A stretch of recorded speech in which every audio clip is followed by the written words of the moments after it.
technology is nothing. What is important is that you believe in people, have faith in them, that they are smart. And then you give them tools, and they do wonderful things with it. That's a popular saying of Steve Jobs, the master of technology. On Prime Woman, such an experience is happening somewhere in Nigeria. And my guest today, as we reel out her profile, will prove to you that Steve Jobs indeed was right. Let's see her profile.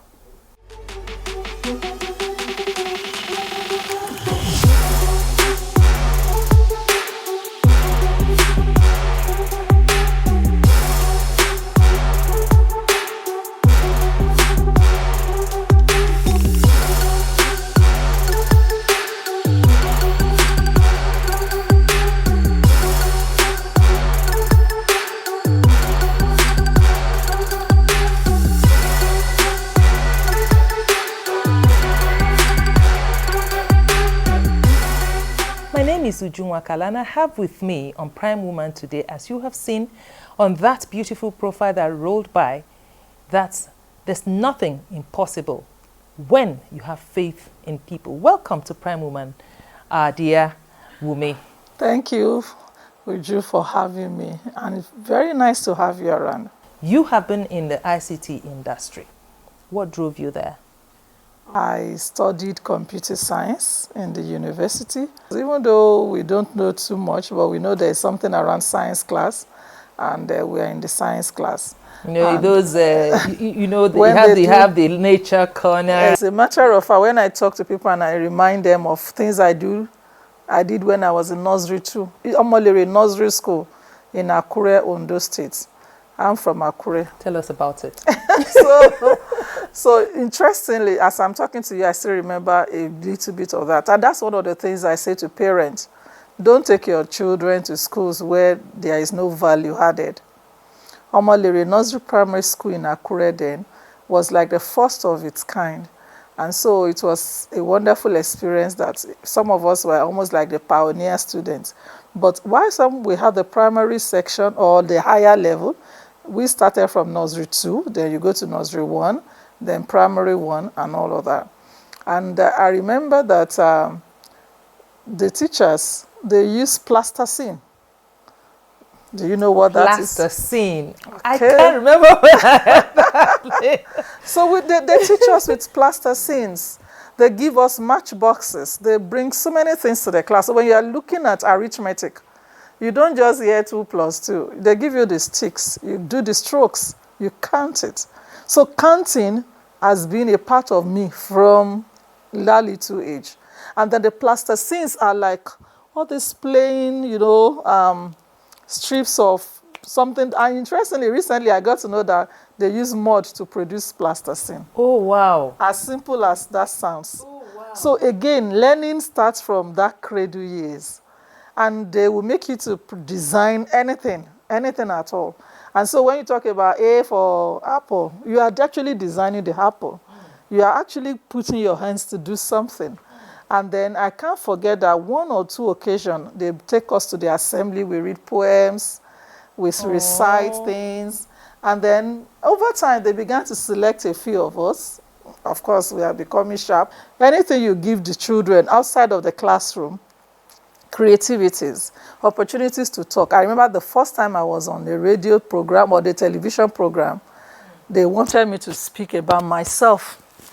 Like I want you to speak about yourself now, so go ahead and speak about yourself. I started talking, and of course, that time, because by privilege of birth, my father was a king, and so there was television. So everybody was eager to watch me. So I was very ready for it. And that was great. So I look forward to all the things I saw in the television station. How do I get to become an engineer one day standing?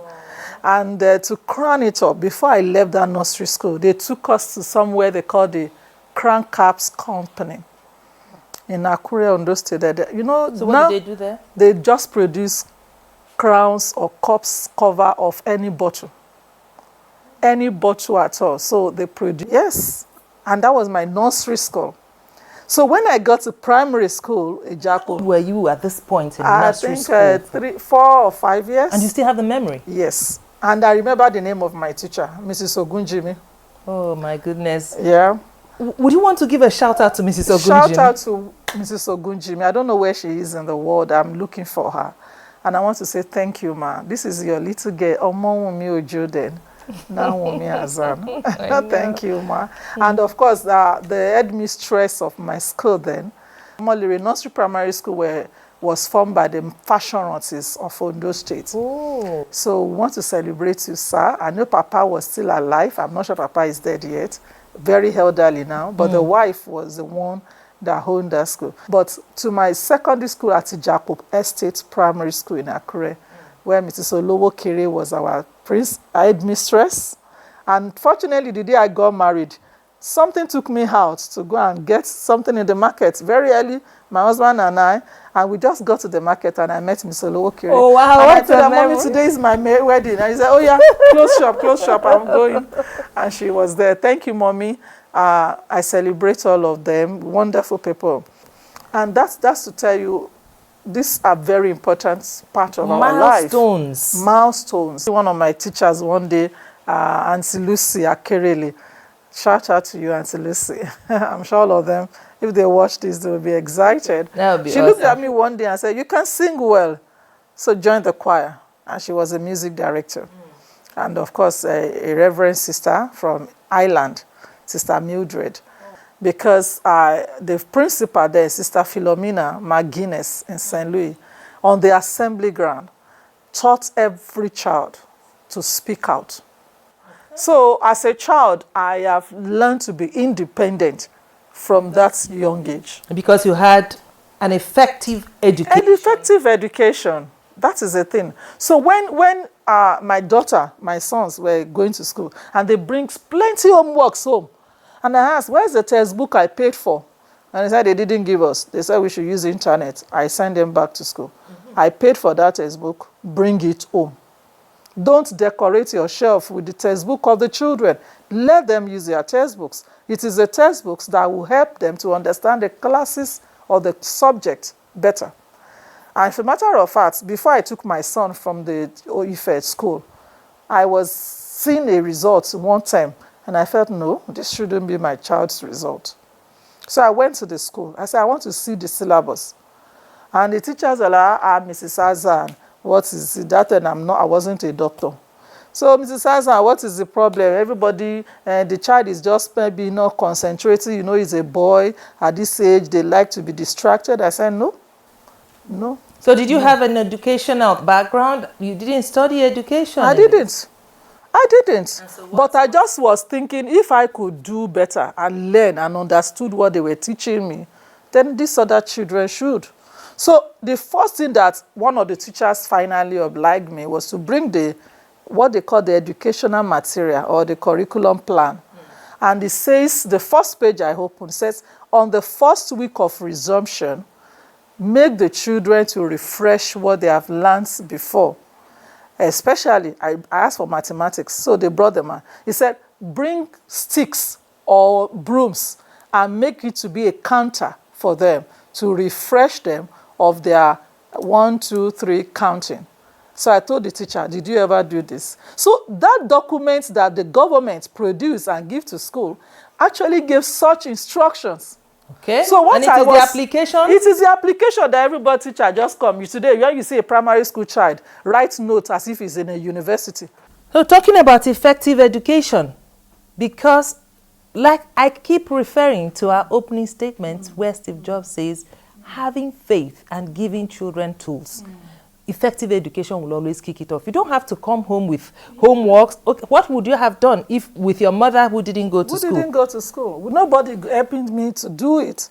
Yeah. Seriously, when I say this thing, people think you are the extreme end. You think that the government already stipulated that take that children back, yes, and let them have the counters. And then they arrange the way the counters should be arranged for the children. So I want to use this opportunity to plead with our teachers. Yeah, please go ahead and plead with them. If you can do that little thing, it's more like a playing class. It's more like you are sitting with them on the floor, you are counting, or you are counting it. And when you do the demonstration, leave them to it. And that is what today in my organization we do. Yeah, please go ahead and speak to, I mean, talk to. Really? Yes, because this is what I say to schools, and I'm pleading with you. You know, you are my friends. We work together now. Please, that thing they call the curriculum guide. I don't know what name particularly, but I know there is another booklet than the textbook. And I'm also a teacher in church, and I know my own kind of church, Redeemed Christian Church of God. They call something teacher's manual. It's different from the student's manual. And that is give us instructions. You do this, you use lecture method. And I'm sure government has that kind of a book for the schools because I demanded for it at a time. And that's when I saw this. Breed a generation of people who are not just passing through the class, but they make education to really be passing through them. There you have many Wunmi Hassans.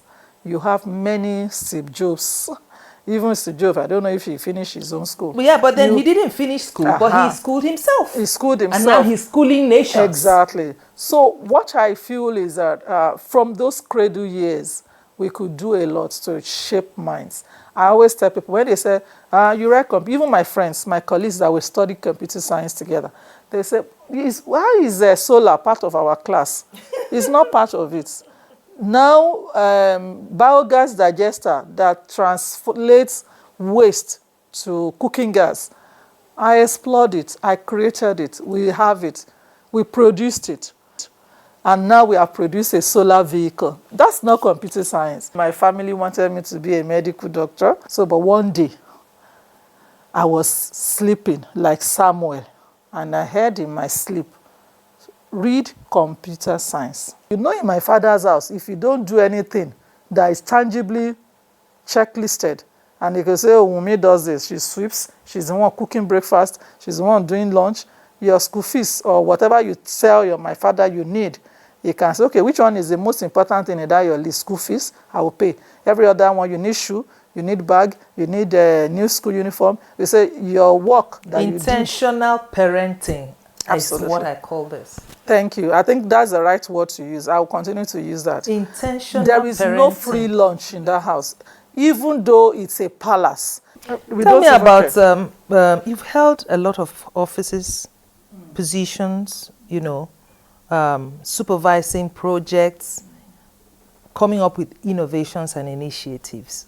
What's the relationship with what your father put into you, what the school gave you, and you coming into that space? Thank you. So, one statement from him, to me particularly, he would say, challenge the status quo.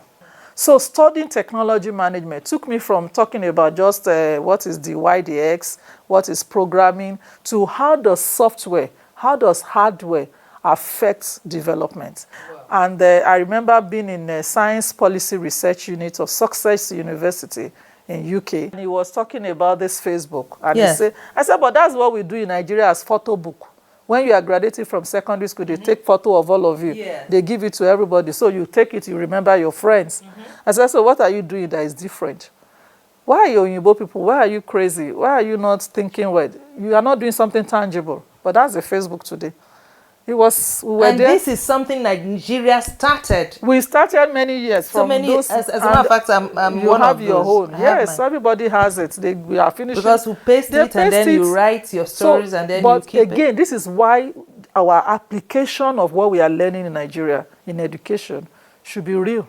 Put down. Well, we're on it now. So this issue now drove me to become the National Policy Desk Officer for the new Science, Technology and Innovation Policy. During this opportunity I had, we introduced innovation to the science and tech policy.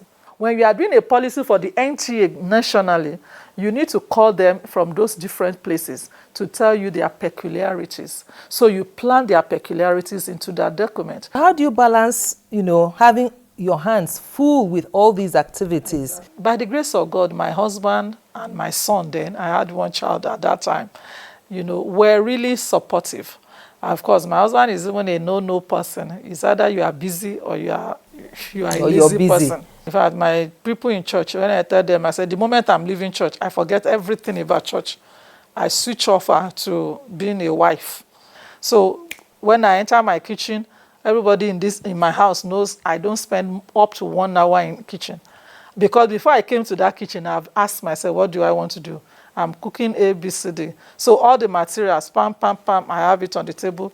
I am doing. If I have somebody with me, fine. If nobody, I am done.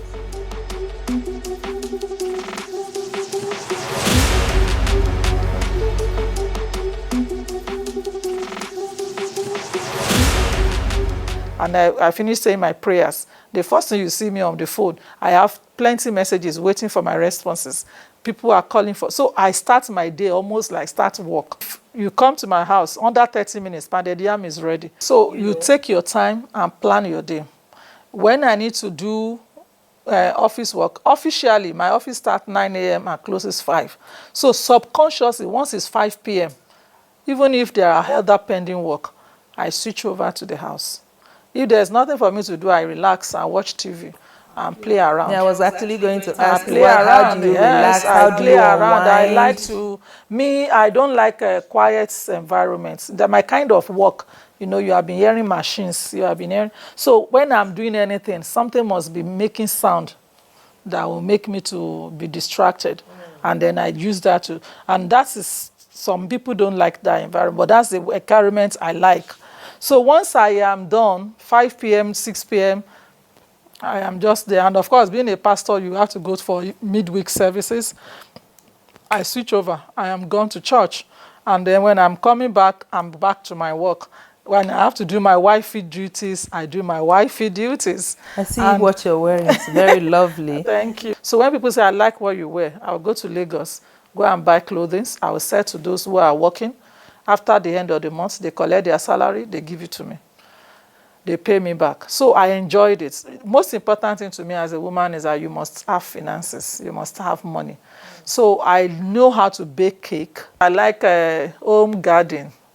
But I don't know how to carry chicken. I'm one person. My husband said, you like poultry, but you can't carry chicken. But I have So poultry. how do you do? So how do you do your poultry? They are my support. My husband is my great support in the poultry. In fact, he knows how to So I have some birds too in the house. So we rear the chicken. We have the eggs. I saw that you can do crops planting in a sack. And I tried it. I planted yams, I planted potatoes, veggies, and it came out very well. I just finished harvesting my yam recently. A few things are still there. So where in all of these, how many women, because I hear you talking about women, program women, girls, women, girls. So how many girls are in this your program? A whole lot of them. 22 years down the line, we have done a whole lot with so many schoolgirls. One of the things that gave me joy this year was when somebody recently called me when they were doing the International Science Day for women and girls. And they said they were in a meeting here in Abuja, and one girl stood up and said, who is your role model? Dr. Wunmi Hassan. And somebody there called me and said, Dr. Wunmi, see your role model. And I gave a shout out to her. And I'm still doing that shout out to those wonderful girls. I call them STEM girls. STEM is science, technology, engineering, and mathematics. Girls who are in the science classes, who dare to say we can. And we are doing it. And of course, a few of what, by the grace of God, I was able to do is when I was privileged to be chosen to the International Visitors Leadership Program to represent Nigeria in the US on the ED No More Females in STEM program. Wow. And today, I founded ED No More Nigerian Females in STEM. This alternative to power is a problem. So I went to learn it. Somebody taught me. And then I started teaching people. I just said renewable technology, and I did a WhatsApp. And I said, if you are interested in renewable technology, join this group. And within 30 minutes, 250 people have joined. Within 30 minutes, I'm not exaggerating. And people joined. And one of them said, Dr. Wunmi, what do you want to do with it? A reverend sister, I celebrate you from Abia State. And she sent me a message, said, I know how to produce it, and I have 1 or 2 young people I'm training. Wow. Yes, because over time, as we started that solar, people started calling us. So from 2017, when I returned back from the US, we began real technology. That's why when I saw that device with you, I said, I we know. can produce this. Because these are simple technologies. When I saw it, I just knew it's something doable. And this is what I say to every engineer, every technologist. Can you go back to your country and make females like you dare to say, if I studied biochemistry, where are the chemicals turning to creams, turning to perfumes? And when we see these things in our community, we call them artisans. No, environment is a problem. What do? They said there's something called biogas digester, cow dung, and it generates cooking gas, even cooking kitchen waste. Looking at your face, really, there's something I read somewhere, you know, person looks like, but I'm not sure you're the one talking about biopowered vehicle. Now that you're talking about That's our biopowered mobile kiosk. It is run with solar electric. We hope to launch it soon, but we've produced it and it's working already. We just need a little finish. What we do in the High Tech Center for Women and Youth, my organization, is to come from problem point to what technology solves them. I met a lecturer. I said, sir, if you do what we did with your 100-level students, mechanical engineers, and you make the welders to come and work with them, by the second semester, they will produce cars by themselves. I mean, you're talking about this like it's a walk in the park. It's like a walk in the park, and I'm not joking. It was fun every day. So what's your pastime? I mean, away from all of it, where do you say, I want to rest? Maybe I go to church. I used to sing, but these days I don't have time for most choir rehearsal, but I still sing in church. So what's your best song then? I will dance even in my darkest hour, through the troubles and the pain, I will sing. I love Dunsin Oyekan. So even if I am... This Dunsin Oyekan is everywhere. So which of the Dunsins is your best? Excuse me if I get undignified, like you don't know how as he has been for me. That became my best of his song recently. And every morning when I wake up, I just play it. So I dance more, and then I continue my day. Oh, let's do the dancing. Which of them Maybe I should get it. Excuse me. Can we play Can we get excuse me, and then we'll just... You want to dance? Oh, yeah, sure, I do want to dance. And then, hello, we're going to dance. It is Prime Woman on the Nigerian Television Authority. And we're going to just dance it away with Dr. Wunmi Hassan, our Prime Woman for today. Uju Makalo is my name. Say bye. Bye. See you. Thank you for having me, Uju.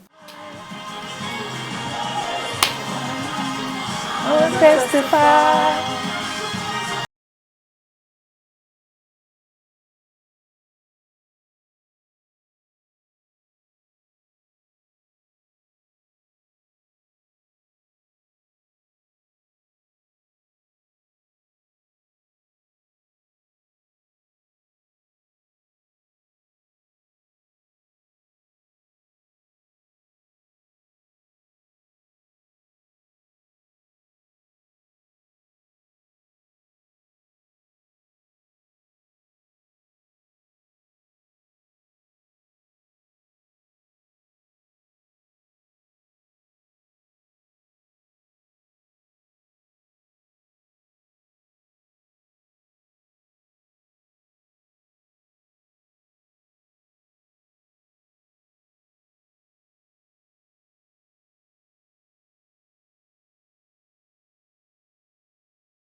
Me.